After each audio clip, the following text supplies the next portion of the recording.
বলে একটু সাজলাম, কিন্তু সাজতে গিয়ে ড্রেস পরার আর উপায়টা আমার ছিল না।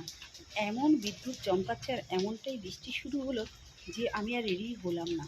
মোটামুটি এইভাবেই দুটো একটা ভিডিও বানিয়ে আমি এখন দোকানে চলে যাচ্ছি। তো দোকানে যাব কি, বৃষ্টি হচ্ছে অলরেডি।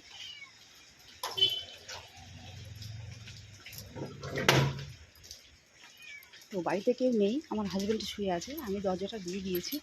তো এতটাই বৃষ্টি হয়েছে এখন, তো আমি ভিডিও করতেই পারলাম না। কি করব, যে যেটা চাই সেটা পায় না। কালকে একটা ছবিতে পোস্ট করেছিলাম যে ঘুমটার আড়ালে আছে কষ্ট। অবশ্যই কষ্ট, এটাও একটা কষ্ট। ভেবেছিলাম আজকে একটু ভিডিও বানাবো, একটু সেজে নিয়েছি, ড্রেসটা পরার সময়টুকুও ভগবান দিল না। তাহলে কী করব? তো বলতে বলতে চলে এসেছি দোকানে। দোকানে কারেন্ট নেই, অন্ধকার আছে।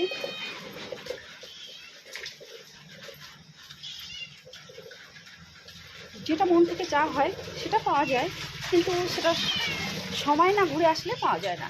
যেমন সময় না এলে সূর্য ওঠে না, সময় না হলে সূর্য অস্ত যায় না, তেমনি মানুষের চা পাওয়াটাই তেমনি, সময় না হলে কোনো কিছুই হয় না। তো দেখি ভগবান কবে এইভাবে যে একটু ভিডিও বানাবো আমি জানি না। যখনই বানাই নর্মাল কিছু ভিডিও বানিয়ে ছেড়ে দিই, নিজের জন্য তো টাইম দিতে পারি না। আর যতটুকু টাইম পাই একটু রেস্টের দরকার আছে, একটু রেস্ট নিই। তো সব বোনদের বলবো, ধৈর্য ধরো, সব হবে। অপেক্ষা করতে হবে। অপেক্ষা আর ধৈর্য দুটো জিনিস ভীষণভাবে জরুরি। তো আপনারা ভালো থাকবেন, সুস্থ থাকবেন, সবাইকে ভালো রাখবেন। বৃষ্টি তো দেখালাম আপনাদের, দেখলেন। বাই। গুড ইভিনিংটাও